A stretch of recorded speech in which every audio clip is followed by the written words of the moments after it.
Eu é que tenho, e nós não estamos aqui trocando sedas nem jogando confetes um no outro, eu é que tenho sido muito abençoado, mesmo que o convívio não seja frequente, mas o simples fato de eu lembrar que o Tomás e a Nazaré existem e estão aqui, representando o Evangelho de Jesus e expressando de maneira singela, simples e limpa, e sincera e honesta em relação a todos vocês. Eu sei que eles fazem isso com o coração honesto diante de Deus.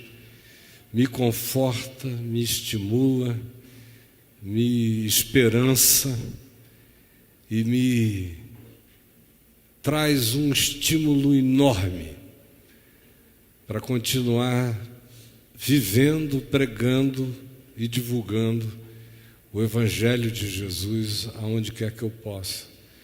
São poucas, hoje em dia, cada vez menos, as, vamos chamar de lideranças, que carregam a intenção sincera, simples e pura do Evangelho no coração, como eu tenho encontrado no coração deles. De modo que para mim e para a Adriana e para o meu querido Jack, é uma alegria enorme estar com eles e com vocês. E os encontros são com Caio, porque sou eu que estou aqui, não é? É muito simples. Por que é encontros com Caio? Não é porque é o Caio que vai estar lá. Quando eu não estou aqui, o encontro não é comigo. Quando eu estou, se eu estiver como estou agora, é comigo.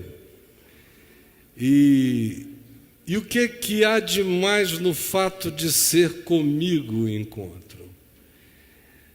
Se você quiser que seja com Jesus, faça com que esse encontro não seja só comigo. Faça com que este encontro para você seja com Jesus. Sabem por quê? Eu estou aqui em nome de Jesus. É em nome dele.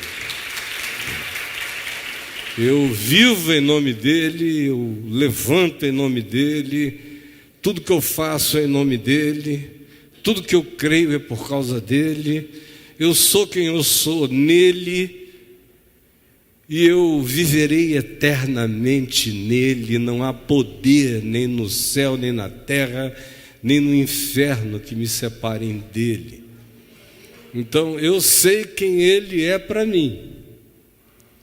E eu espero que você descubra ou venha a crer quem ele pode ser para você. Na realidade, é sobre isso que eu falo o tempo todo. O que eu digo não tem surpresas, porque eu só falo isso. É a mesma coisa. Parece até aquele filho de um pregador que o pai teve que fazer uma viagem e não tinha quem deixar para que o substituísse durante o mês inteiro, 4 domingos que ele ficaria fora da comunidade. Então, não tendo ninguém, ele chamou um filho e falou: filho, você vai ter que pregar esses 4 domingos nos quais eu vou me ausentar. E o garoto falou: mas pai, eu não sei, pai, o que eu vou fazer lá, pai? O pessoal está esperando te encontrar e vai ter um encontro com o Caio. Então, eu não sei o que eu vou fazer. E o pai disse: não, você conhece o Evangelho. Você não conhece o Evangelho? O filho disse: eu conheço. Então vá lá e explique o Evangelho de novo. Mas outra vez, é sempre outra vez que a gente vai e explica. Porque tem gente que ouve, mas é num certo dia que alguém entende. E no dia que entende, tudo muda. Aí o garoto foi lá, primeiro domingo, ele perguntou a todo mundo: Quem aqui conhece o Evangelho, levante a mão.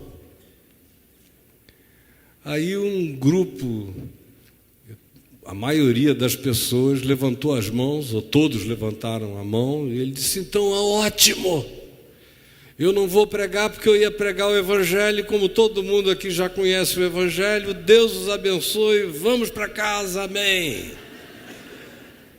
Aí crente não consegue ficar sem Bíblia aberta no púlpito e alguém falando pelo menos 30 minutos, de modo que eles passaram a semana zangados e combinaram durante a semana que no domingo seguinte eles iriam se dividir.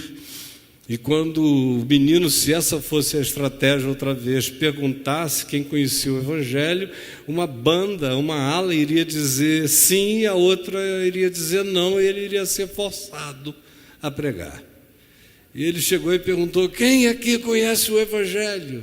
Aí metade disse que sim, a outra metade não disse nada. Ele falou: então ótimo, vai ser um domingo de compartilhamento, os que sabem vão ensinar para os que não sabem, Deus os abençoe. Foi embora.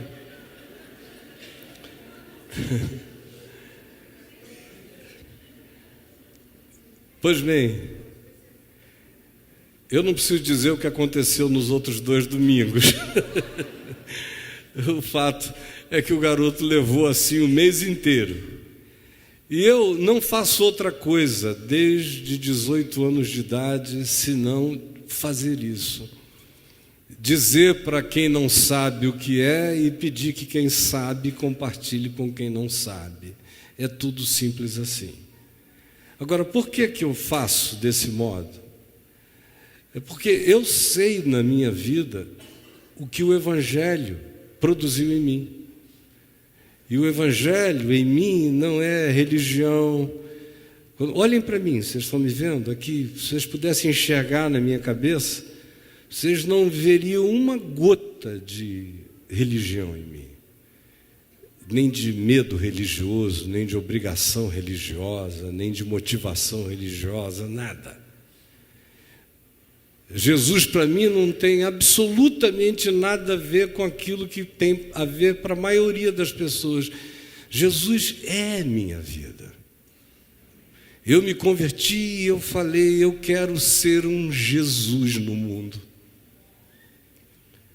Eu quero que quando as pessoas pensem na minha vida, elas pensem num encontro que elas tiveram com alguém que buscou, com toda a sua relatividade, com toda a sua fragilidade, impotência, mas buscou sinceramente viver o que Jesus ensina.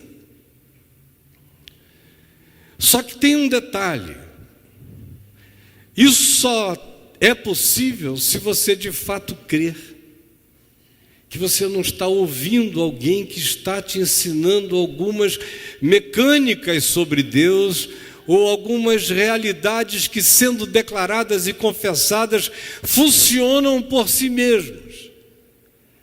Eu sempre soube que para que esse impacto fosse genuíno e não fosse apenas religioso, ele tinha que ser extensão e decorrência da minha convicção mais visceral e profunda acerca do fato de Jesus ter ressuscitado de entre os mortos. De modo que eu cheguei, entrei, sentei ali, o louvor gostoso, olhei para vocês, e o Senhor Deus sabe o que eu estava orando no coração. A oração era uma só, e é uma só: Jesus,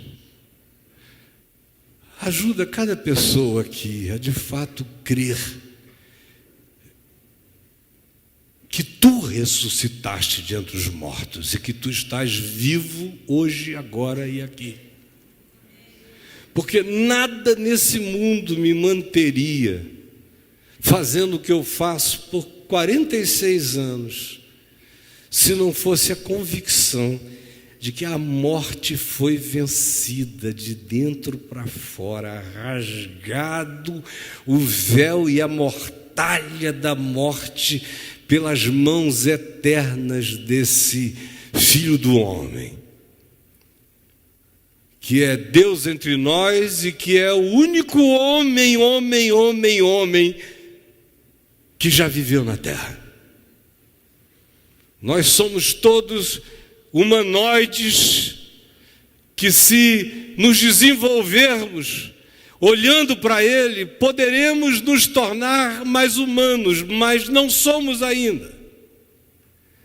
Porque a verdadeira humanidade nasce dessa convicção superior à morte. É só esse o poder capaz de levar a mim e a você e a qualquer um à prática obcecada, comprometida, enraizada, inafastável do Evangelho na vida. Não é um código de regras nem de leis. É uma convicção, é uma presença, é uma realidade, é verdade, está em mim, sou habitado por Ele, Ele vive em mim, eu sei, às vezes eu mesmo sinto, mas mesmo quando eu não sinto, eu sei pela fé, desse poder dEle me habitando, que irradia, que impacta, que provoca, que mexe nas mentes de milhões de pessoas há tantos anos.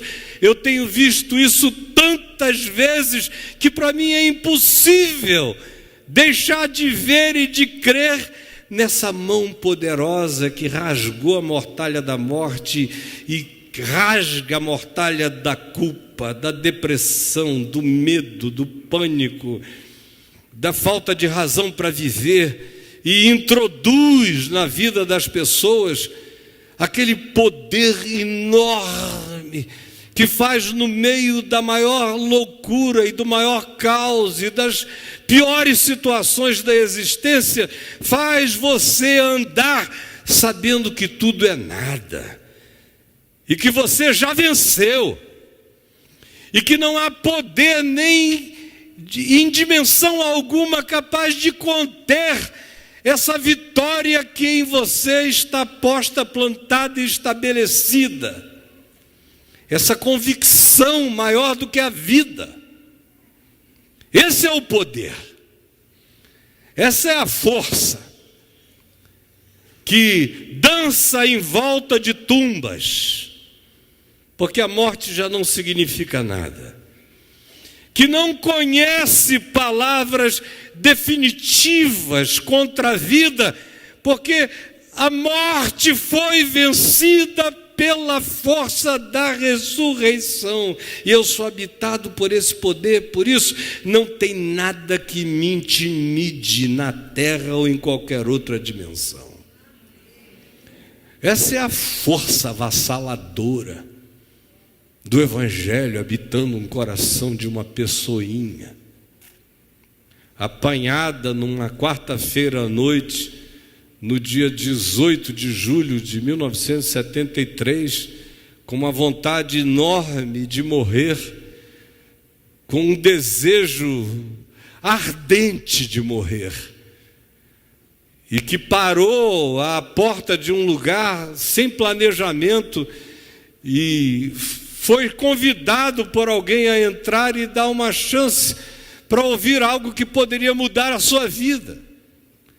E lá estava eu, num balcão, no mezanino do templo da Assembleia de Deus em Manaus, naquela quarta-feira à noite, ouvindo um pregador que para mim não dizia coisa com coisa, e ainda, acima de tudo, a cabeça estava muito doida, dezenas de baseados na cabeça e outras coisas mais, de modo que aquele cara falava e eu dizia: meu Deus, ele é mais doido do que eu, esse bicho aí.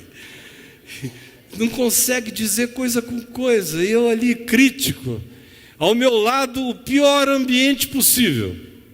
Um homem forte, aqueles braços de estivador, suado, melado, com uma criancinha que ele agarrava, e toda vez que o pregador dizia uma daquelas palavras-chave, tipo Jesus cura, Jesus salva, Jesus batiza com o Espírito Santo, aí o povo, pá! E ele agarrava a criança aqui do lado e sacudia. Aleluia, aleluia. E a criancinha... E eu olhava e dizia, meu Deus, só tem doido, o que eu vim fazer nesse lugar? Eu estava querendo morrer, eu já estava até desistindo. Falei, esse pessoal está muito pior do que eu. Quando de repente o pregador fez uma pergunta. Alguém aqui sabe por que no alto da cruz de Jesus havia uma epígrafe escrita em hebraico, latim e grego: este é Jesus o Nazareno, o rei dos judeus? E ele fez uma pausa. E eu pensei, interessante, eu não sei. Por quê? E aí ele disse, é porque o hebraico é a língua do monoteísmo, da religião. O grego era a língua do pensamento filosófico e político. E o latim era a língua da força despótica e dominante daqueles dias, dos romanos. E todo mundo precisa saber quem é aquele que está naquela cruz. E aí eu abandonei o lugar, sem sair dali, abandonei o pregador, a pregação, e fui embora. Saí da estratosfera, literalmente, me vi no espaço sideral, com aquele vácuo universal de galáxias e galáxias, e eu perdido no vazio, sem referência, sem sol, sem sistema solar, sem força de atratividade, perdido no universo, na existência, sem significado, sem referência.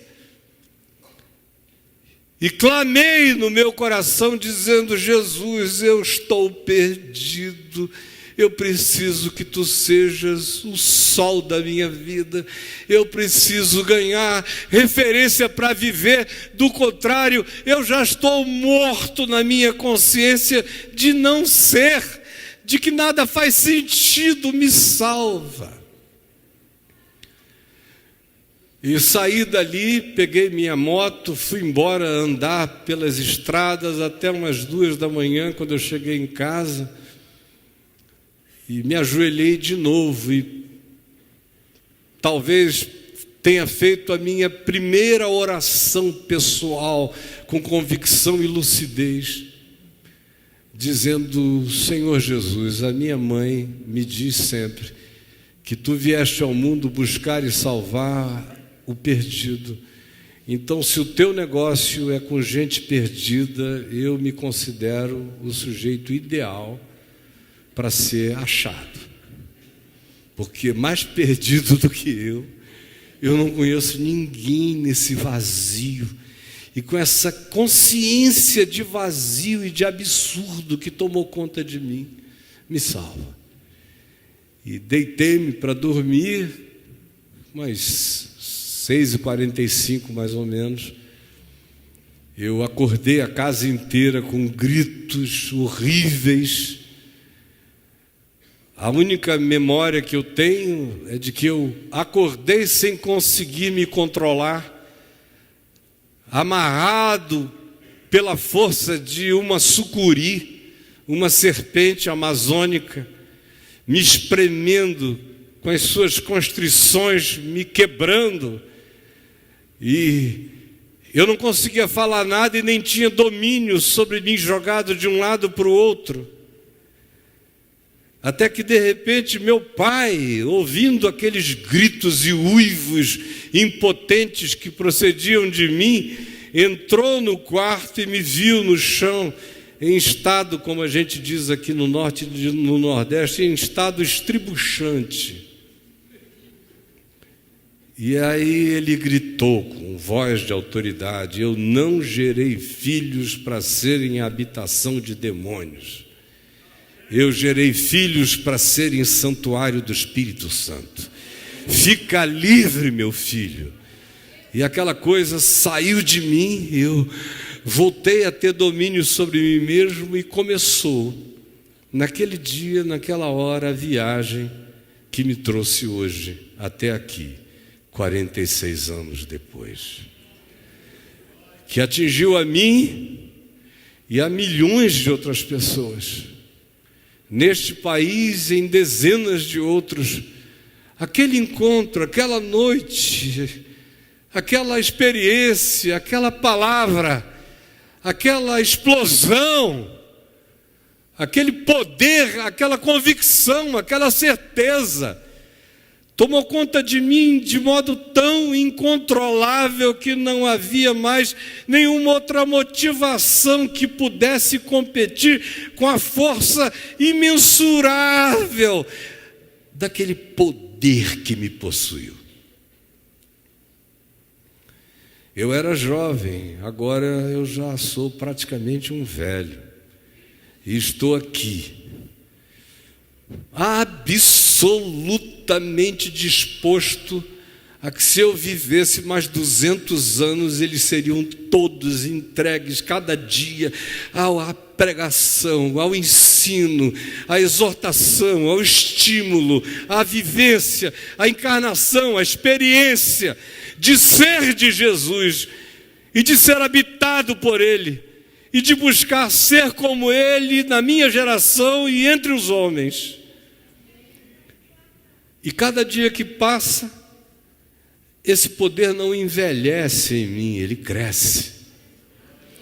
É por isso que eu quero ler aqui em Atos dos Apóstolos sobre o que pode acontecer na vida de um ser humano e o que pode acontecer no mundo se um ser humano de fato crer. Crer que Jesus ressuscitou dentre os mortos e encontrar com a realidade dessa vida. Está em Atos dos Apóstolos, no capítulo 9, que diz: Saulo, respirando ainda ameaças e morte contra os discípulos do Senhor, dirigiu-se ao sumo sacerdote e lhe pediu cartas para as sinagogas de Damasco, a fim de que, caso achasse alguns que eram do caminho, assim homens como mulheres, os levasse presos para Jerusalém.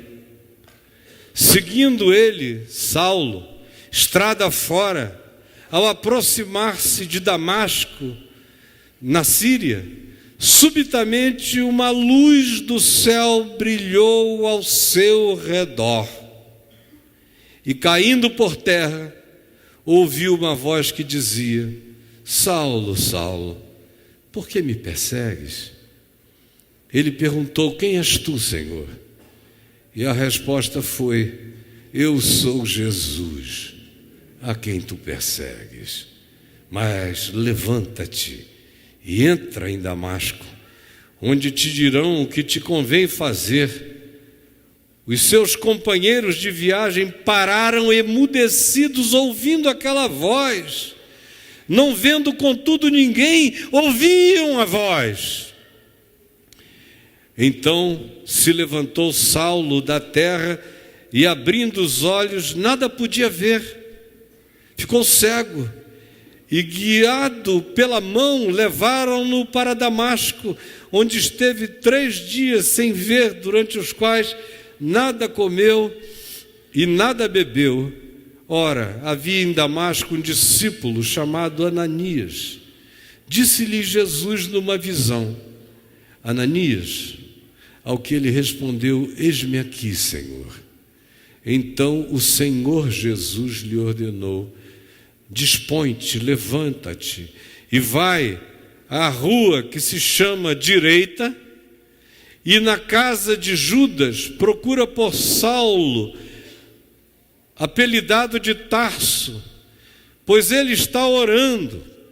E viu entrar um homem chamado Ananias e impor-lhe as mãos para que recuperasse a vista.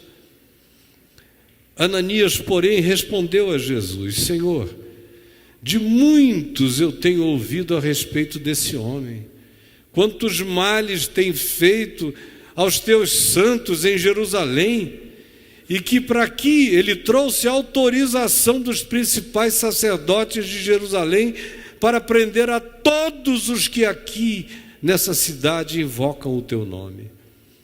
Mas o Senhor lhe disse: vai, porque este é para mim um instrumento escolhido para levar o meu nome perante os gentios e reis, bem como perante os filhos de Israel, pois eu lhe mostrarei o quanto importa sofrer pelo meu nome.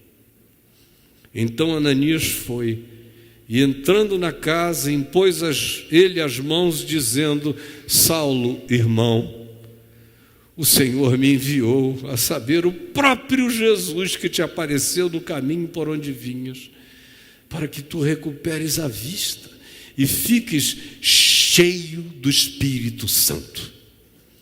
Imediatamente lhe caíram dos olhos como que umas escamas, e ele tornou a ver. A seguir levantou-se e foi batizado, e depois de ter se alimentado, se sentiu fortalecido. E aí começa a saga que nos trouxe todos até aqui.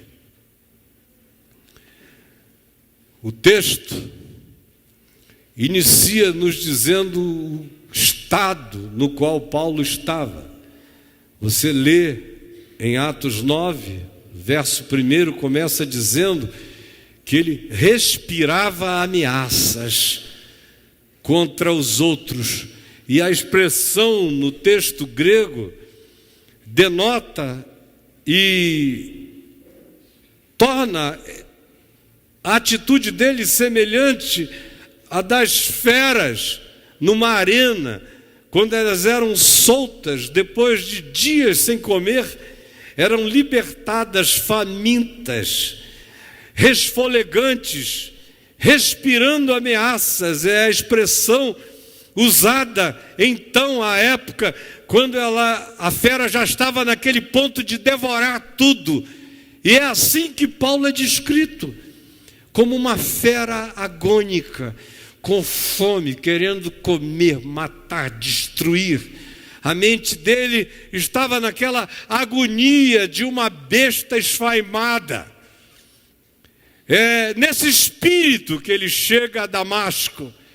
É com essa intenção, descrita depois por ele, de maneira minuciosa, em 1 Timóteo, no capítulo 1, versos de 13 a 15, quando ele diz que ele entrava nos lugares, encontrava os discípulos e os obrigava a blasfemar, ou então os levava presos, ou mesmo os matava.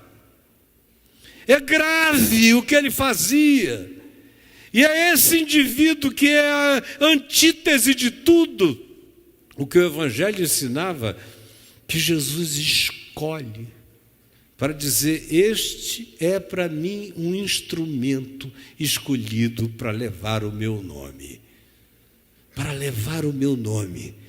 E ele vai aprender o quanto importa sofrer pelo meu nome. A mente de Paulo, a mente de uma besta agônica,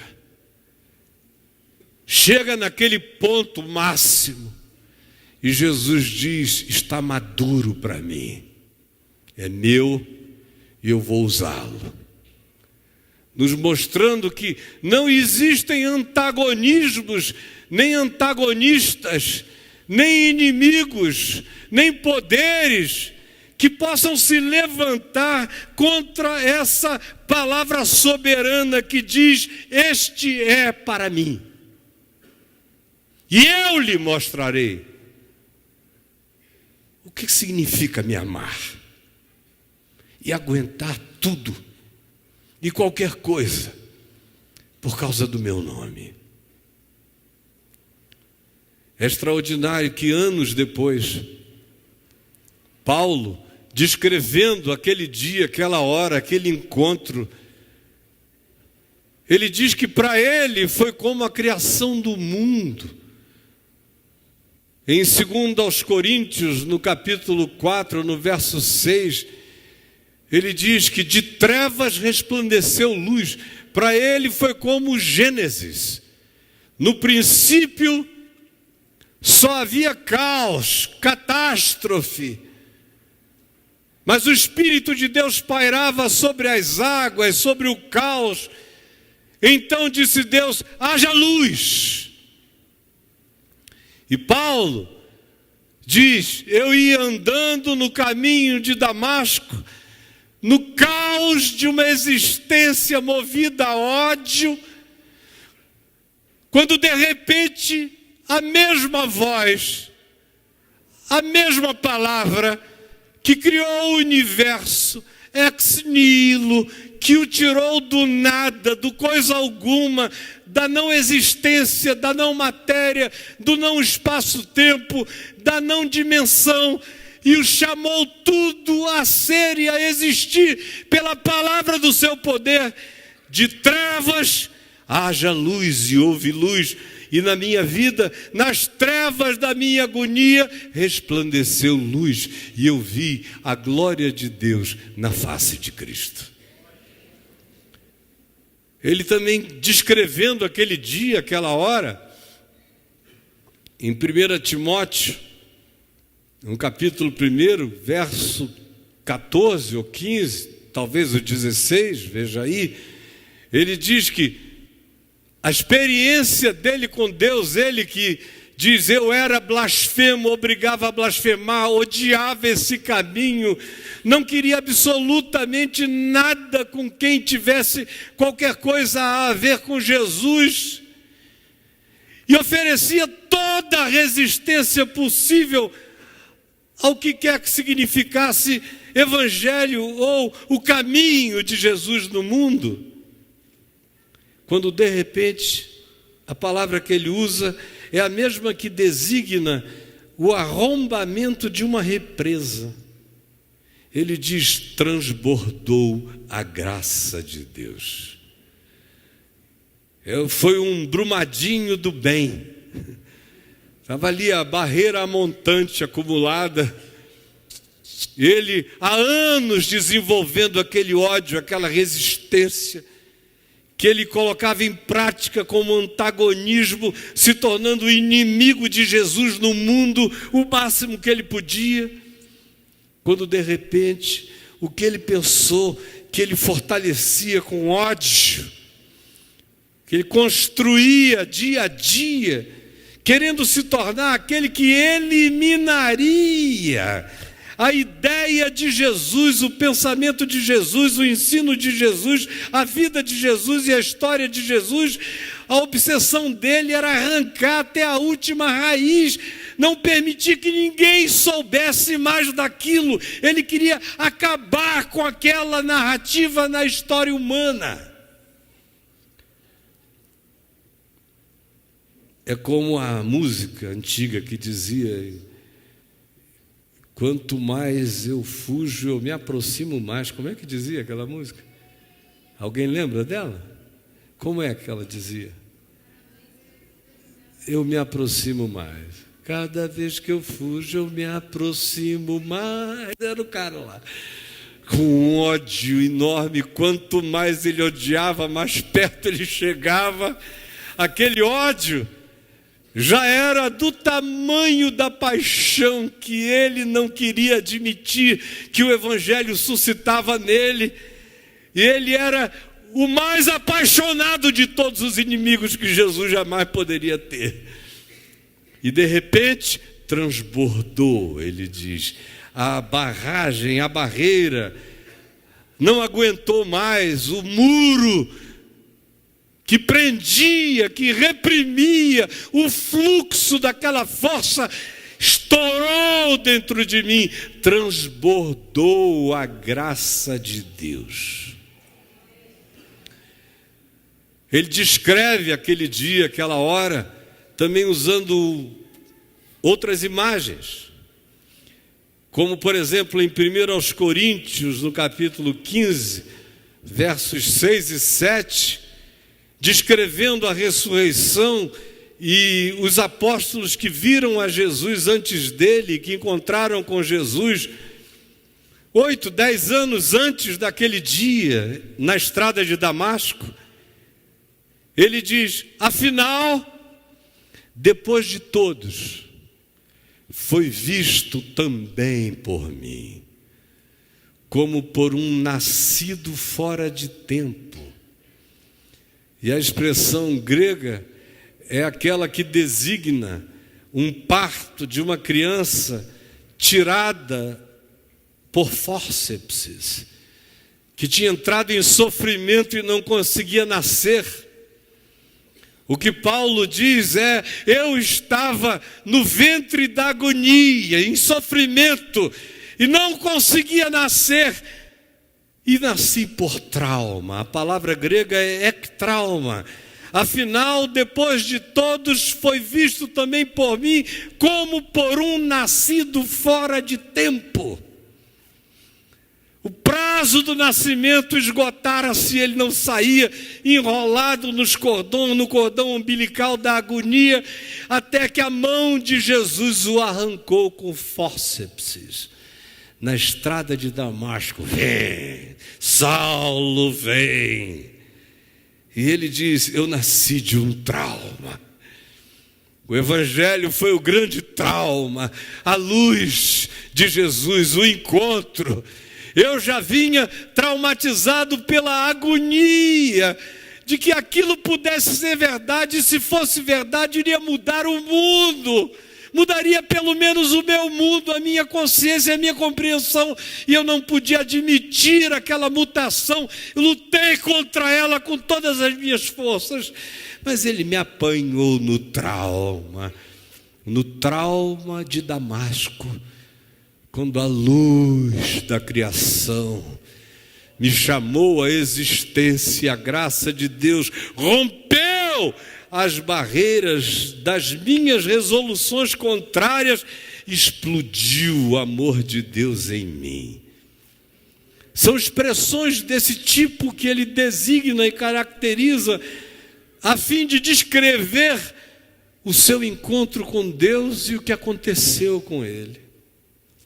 Agora, você tem Bíblia aí na mão?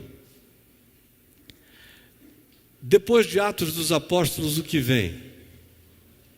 Alguém pode me dizer o que é? Romanos. E depois de Romanos? 1 aos Coríntios. E depois de 1 aos Coríntios? Aos Coríntios. E depois de 2 aos Coríntios? Gálatas. E depois de Gálatas? Efésios. E depois de Efésios? Colossenses. E depois de Colossenses? O quê? Filipenses. E depois de Filipenses? Primeiro e depois 2 Tessalonicenses. E depois dos Tessalonicenses? Timóteo. Depois outra para Timóteo. Depois Tito. Depois Filemão. E Hebreus. Não se sabe se foi Paulo, mas existe uma grande possibilidade de que a carta seja dele.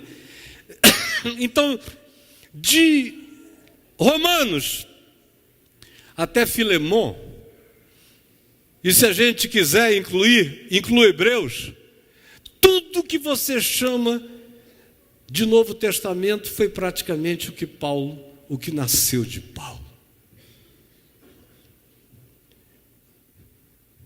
Aí você tem uma epístola de Tiago, irmão de Jesus, que é uma epístola linda de sabedoria. Você tem 2 cartas de Pedro, muito básicas, muito simples, sendo que a 2ª carta de Pedro é uma reprodução sintética do livro de Enoque. Aí depois você tem Judas, irmão de Jesus, numa carta que é quase um bilhete. Eu escrevo mais do que aquela carta todo dia, não sei quantas vezes, de tão pequenininha que ela é. E aí depois você tem uma epístola de João, a primeira, que tem 6 capítulos, pequenos, simples. Depois você tem a 2ª epístola de João, que era tão pequena que Lutero, por exemplo, achava que ela não devia nem figurar na lista do Novo Testamento. E a 3ª epístola de João também é um outro bilhete, quase uma cuspida. Se uma coisa, olha, esse cara está dando problema mesmo, e deem um jeito de diminuir o problema que ele está dando aí. E aí depois a gente tem o Apocalipse de João. Mas, se você tivesse o Apocalipse de João, a primeira epístola de João, e provavelmente o texto de Tiago e os 2 de Pedro, a nossa compreensão do significado do que Jesus fez estaria reduzida imensamente de compreensão. Mas desde aquele dia, na estrada de Damasco até o dia de hoje, imaginem os milhões e milhões de seres humanos acumulados na história, que vieram a crer em Jesus por causa do que aconteceu com aquele homem, careca, pequeno, baixinho, de pernas meio tortas, esquisito, culto, tão culto que era pouco entendido, nem todo mundo compreendia onde ele ia, onde ele tinha alcançado, o que ele tinha visto, o que ele tinha entendido e discernido. Demorava para que as pessoas processassem o que ele dizia. Ele estava para além da sua geração e do seu tempo em todas as visões e dimensões que se pudesse imaginar e que se possa imaginar até o dia de hoje, mostrando para nós que quando Jesus diz: este é para mim um instrumento escolhido, e ele levará o meu nome e saberá o que importa amar e sofrer pelo meu nome, como o mundo inteiro pode ser alterado pelo poder desse encontro. O mundo inteiro. A minha oração hoje ali foi pedindo a Deus que aqui cresça no que eu estou dizendo. Uma pessoa. Uma pessoa. A maioria de vocês creem teoricamente nisso, mas não creem não. Porque não há fruto dessa paixão na vida. Se isso é verdade, isso frutifica, isso brota, isso se manifesta. O mundo é recriado, o caos da existência dá lugar ao sentido de ser. De trevas resplandece luz, haja luz, e houve luz, e eu vi o sentido na face de Cristo. A barreira criada, todas as camadas psicológicas de resistência são arrombadas e transborda a graça de Deus. E na nossa agonia, Ele nos toma e nos tira e cria traumas e circunstâncias difíceis para que a gente seja trazido à vida pela dor e pelo trauma. Nascidos fora de tempo, enxerguemos todavia em tempo a vida que pode ser, e o mundo muda por causa disso. Depois de Jesus, nada mudou mais o mundo do que aquele encontro que aquele homenzinho teve com Cristo Jesus. Tudo que você sabe sobre a graça de Deus, os detalhamentos, a descrição anatômica dessa misericórdia infinita, foi Paulo quem trouxe. Ele é que nos descreveu as camadas espirituais que nos envolvem. Ninguém, nem de longe, penetrou a natureza humana, a luta humana, a psicose humana, a angústia humana, o conflito interior do bem contra o mal em nós. Ninguém, nem de longe, chegou perto de descrever o significado da culpa esmagadora e acachapante. Ninguém, nem de longe, compreendeu tão profundamente a perdição humana. Ninguém tinha visto tão profundamente a miséria universal quanto ele. E é desse indivíduo que surge esse grito que diz: onde abundou o pecado, superabundou a graça. Aí explode vida para o mundo inteiro. Uma pessoa, uma convicção, uma paixão, uma entrega, uma certeza absoluta de que você está andando cheio daquele que ressuscitou de entre os mortos. Ele vive em ti. Ele anda em ti, você anda nele. Ele interrompe a trajetória da gente, ele invade caminhos, ele para caravanas, ele derruba a gente da nossa presunção, ele nos cega para que a gente veja melhor.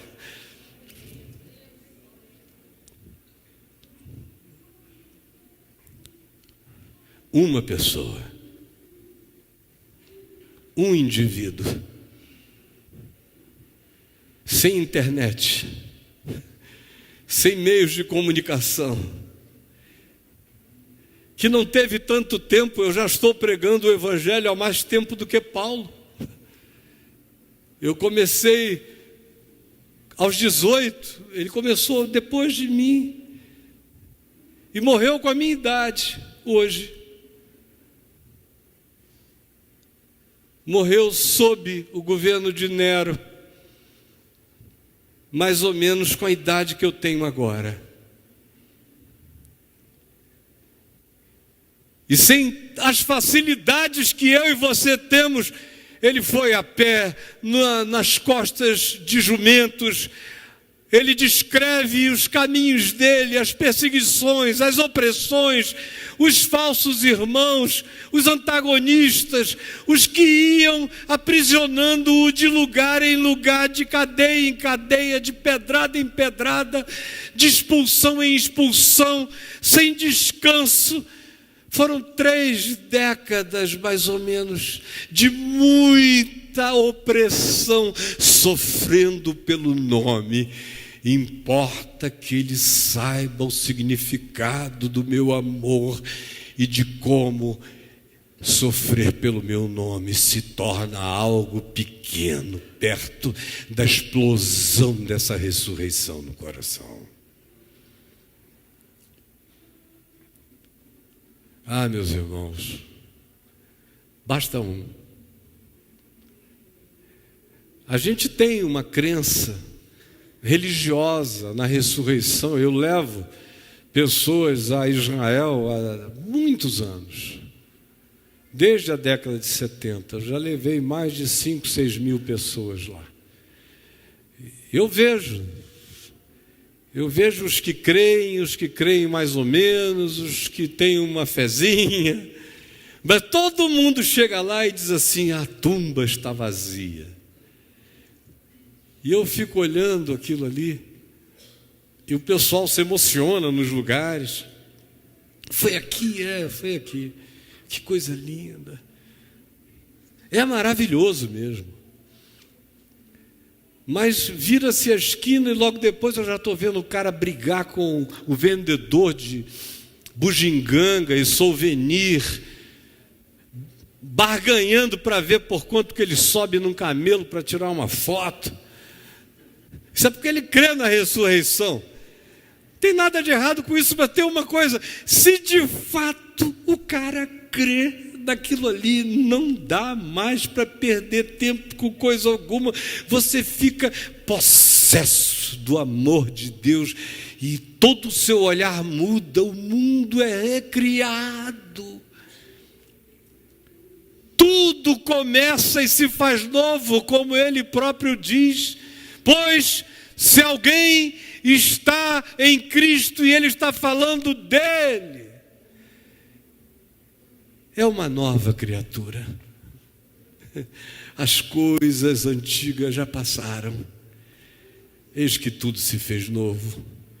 E na conta dele, quando ele falava de culpa, ele não está falando de masturbação adolescente.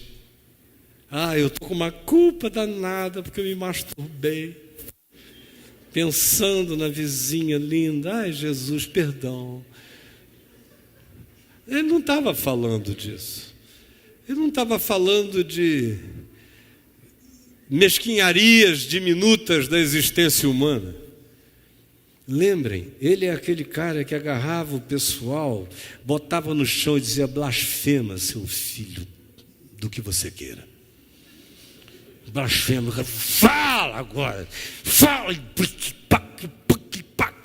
fala que Jesus não ressuscitou. Aí o cara: é verdade, ele não ressuscitou não, é tudo mentira.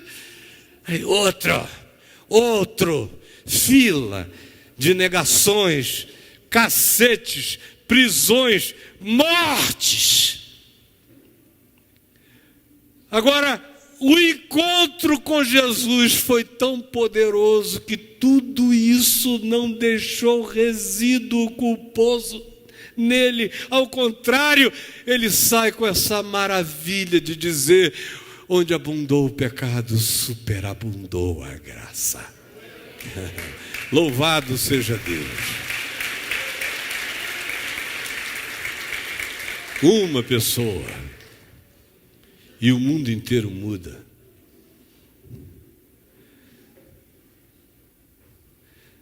Mas o impacto disso em nós não muda nem a nossa vida.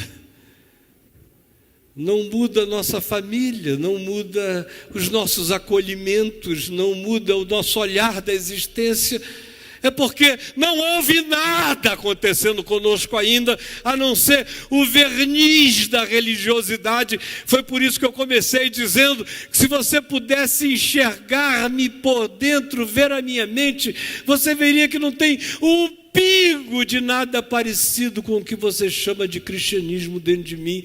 O que existe em mim é a força de uma vida inegável. É aquele mesmo Cristo, é aquela mesma luz, é aquele mesmo poder, é aquele mesmo Jesus, é aquela mesma paixão, é aquela mesma obstinação, é aquela mesma vontade de viver e de me entregar para Ele enquanto houver chance de que com a minha boca, com a minha vida, com a minha existência eu possa testemunhar esta graça e vivê-la e encarná-la. Do contrário, Deus sabe que eu prefiro ser levado agora do que ficar um dia na terra sem o compromisso desse testemunho, desse significado e desse poder me habitando. Por isso a minha oração hoje ao olhar para vocês foi: Senhor, que pelo menos creia, se apaixone, se levante e a vida inteira seja mudada, transtornada, que todas as comportas e barreiras sejam rompidas, que os postergamentos, atrasos, dificultantes, que fazem com que o indivíduo adie o encontro, a entrega, sejam rompidos pelo impacto traumático da Tua palavra, que faça as pessoas virem à luz como que nascidas fora de tempo, mas ainda em tempo de serem cheias de Jesus, e que nas trevas do caos, da falta de significado, resplandeça o sentido a ser visto e contemplado na face de Deus, o rosto de Deus, a cara de Deus, na face de Cristo. Se acontecer essa casa muda, essa família muda. Não dá para as pessoas encontrarem com você, se você está cheio disso, e não serem afetadas. E você não precisa dizer nada, isso é verdade em você. Isso vibra de você, transborda de você, emana de você. É verdade.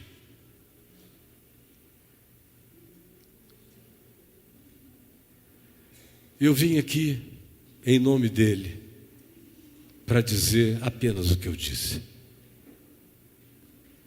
Eu não tenho nada a ensinar que já não tenha sido ensinado por ele.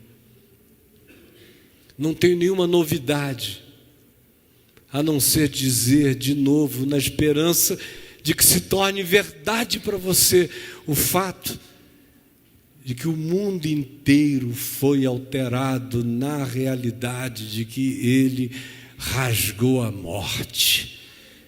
Se a morte foi rasgada, eu não posso mais viver do mesmo modo. Imagina o desassombro que brota em alguém assim. Como você fica inamedrontável, inassustável. Como você se torna invencível. Como os imperadores é que tremem diante da verdade que te habita. Como a ordem das coisas é virada. E você não pede mais permissão para viver a ninguém. Você está livre.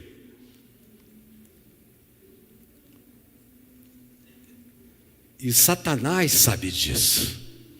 E todos os demônios, e todas as milícias, em todas as camadas dimensionais, dizem: eu conheço a Jesus e sei quem é Paulo. Como foi o testemunho dos demônios em Éfeso. Nós sabemos quem é Jesus e conhecemos a Paulo. Como Paulo diz, você passa a ser conhecido dos principados e potestades nas regiões celestes. A tua presença sacode demônios. Como Jesus disse, eu vi Satanás caindo do céu na terra. Quando 70 discípulos saíram anunciando o Evangelho, ainda nem cheios daquele mesmo poder, convicção e lucidez que veio a tomar conta de Paulo 10 anos depois daquele dia. Mas Jesus disse, eu vi Satanás caindo do céu sobre a terra. Basta um se levantar. Um. E aí a gente para de brincar. A gente vem, a gente cultua, a gente encontra, a gente beija, a gente abraça, a gente ama a Deus nos irmãos e nos não irmãos, nos semelhantes e nos dessemelhantes, mas tem algo a mais. Até para que possa ser assim, é preciso que você esteja habitado por torrentes de águas vivas emanando da fonte da ressurreição e da vida, todo dia. Isso não tem nada a ver com emoção, isso tem a ver com convicção e fé, com uma certeza existencial, com a pedra angular e fundamental do seu significado para viver, que é Jesus, ressuscitado de entre os mortos, presente e vivo hoje em mim, e pode explodir em luz divina em você. Você crê nisto? Não. Olha só como não é verdade. Não é verdade. Imaginem só. Você de fato crê que Jesus ressuscitou dos mortos? Se ele ressuscitou dos mortos, gente, nada mais tem que ser do mesmo jeito. Nada mais. Tudo não só pode, mas tem que ser mudado. E se o planeta não quiser isto em mim, isso já aconteceu. Eu já sou o novo mundo, eu já sou a nova humanidade, eu já sou a nova criação, ela já me habita, eu já sou o representante do novo homem, criado em Cristo Jesus, para ser explosão de amor, de vida, de graça e de luz. Eu sou e você pode ser. Você crê nisso? Crê nisto? É muito pouco. Isso apenas mostra o que não aconteceu conosco ainda. Vá para casa com essa angústia e com essa perturbação e volte amanhã. Eu estou aqui igual aquele filho do pastor. Quem já sabe, ensine para os que não sabem. Vamos ficar em pé.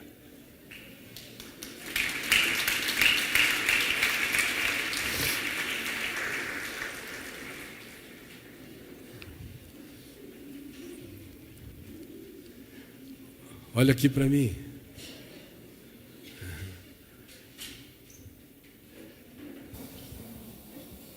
Se Cristo não ressuscitou, Paulo disse, é vã a minha pregação e é vã a vossa fé. Eu estou aqui, igual um idiota, terei passado toda a minha vida, quase meio século, asseverando que Deus ressuscitou a Jesus a quem Ele não ressuscitou e convidando as pessoas a crerem nesse poder que não existe. Por isso é vã, é vazia, é oca a minha pregação, o sentido da minha vida, e é oca e vazia a vossa fé, como disse Paulo.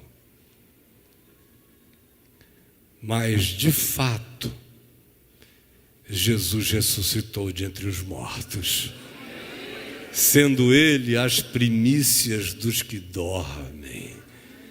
A ressurreição, a esperança eterna é o poder que nenhuma força na humanidade tem poder para controlar. É isso que pode estourar de dentro para fora a sua vida e fazer da sua existência algo para além de qualquer poder e força. A depressão pode tentar vir, as calamidades certamente cercarão você, os medos vão tentar te assombrar, os choques e os impactos vão tentar fazer você desistir.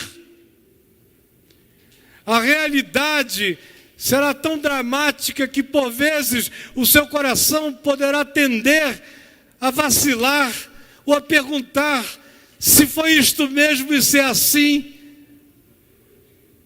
Mas à medida em que você prossegue e que você se levanta diante das tumbas e você olha para os mortos e você olha para o mundo e você enxerga o caos e ouve a voz de Deus perguntando: Filho do homem, acaso podem ressuscitar esses ossos secos?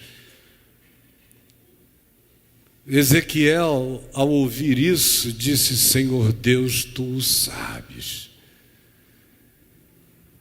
Mas Paulo, que encontrou com a luz, com o ressuscitado, com Jesus, diria mais do que Senhor Deus, tu o sabes. Ele veio a dizer: pois eu estou bem certo que nem morte, nem vida, nem coisas do presente, nem do porvir, nem altura, nem profundidade, nem anjos, nem principados, nem potestades, nem qualquer criatura pode me separar do amor de Deus que está em Cristo Jesus, o nosso Senhor. Aleluia! Louvado seja Ele. Aleluia.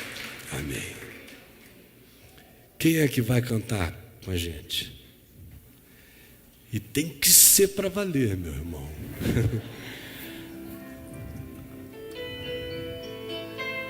Com toda a força do coração e com toda a alegria.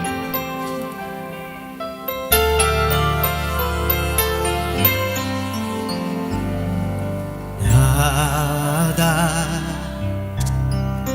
vai me separar do teu amor eterno que me fez salvar. Toda força, Nada poderá valer mais que tua graça amiga que me faz viver. Graça, aleluia. graça maravilhosa, suprema graça,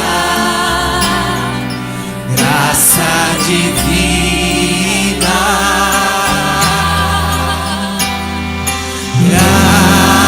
graça, Jesus é a graça,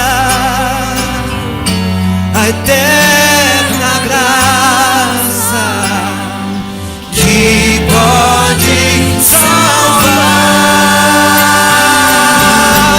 A tua graça, Senhor, é o meu sustento. A tua graça, Senhor, me faz ser tão feliz. A tua graça, Senhor, firma os meus pés na rocha eterna. Tua graça é mais que a vida,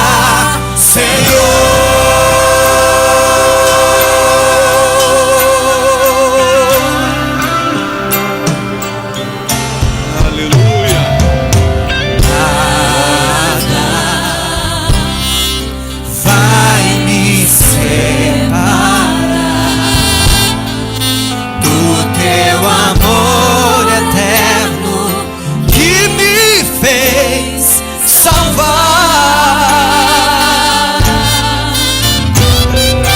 Nada poderá valer mais que tua graça amiga que me faz viver. Graça maravilhosa, graça maravilhosa, suprema graça, graça querida. Graça a Jesus é a graça. Graça, Jesus é a graça, a eterna graça que pode salvar. Tua graça, Senhor, é o meu sustento. A tua graça, Senhor, me faz ser tão feliz. A tua graça, Senhor, firma os meus pés na rocha eterna. Tua graça é mais que a vida, Senhor.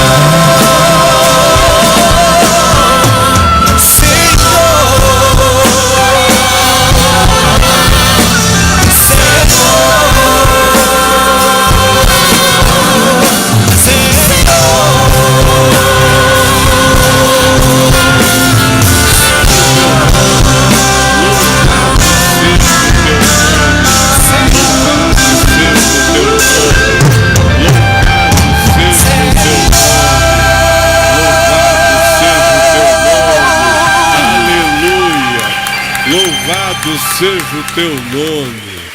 Aleluia.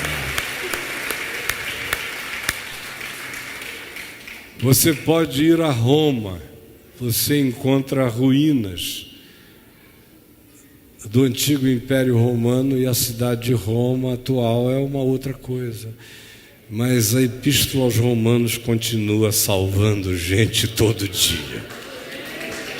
Eu posso te levar a Éfeso. As ruínas são lindas de ver, mas não mora ninguém mais lá. Mas a carta de Paulo aos Efésios continua a ser casa de vida e de graça para milhões de pessoas. Eu posso te levar a Tessalônica. Você vai encontrar ainda alguns restos e ruínas do passado, mas a esperança de Deus em Cristo Jesus quanto à volta do Senhor continua intacta em milhões de corações que leram aquela mensagem que continua a ser a mesma de hoje. Eu posso te levar a Colossos, a Hierápolis. Você vai ver ruínas, pedras, mas a carta de Paulo aos Colossenses, dizendo que ele nos libertou do império das trevas e nos transportou para o reino do Filho do seu amor, continua intacta aqui. Eu posso te levar em todos esses lugares para os quais essa mensagem foi originalmente enviada. Eles não estão mais lá, mas a mensagem continua. Mais forte do que pedras, do que colunas, do que construções, do que edificações, é essa palavra da vida que vai levantando santuários de Deus na existência de milhões de pessoas e na sua também. Em nome de Jesus.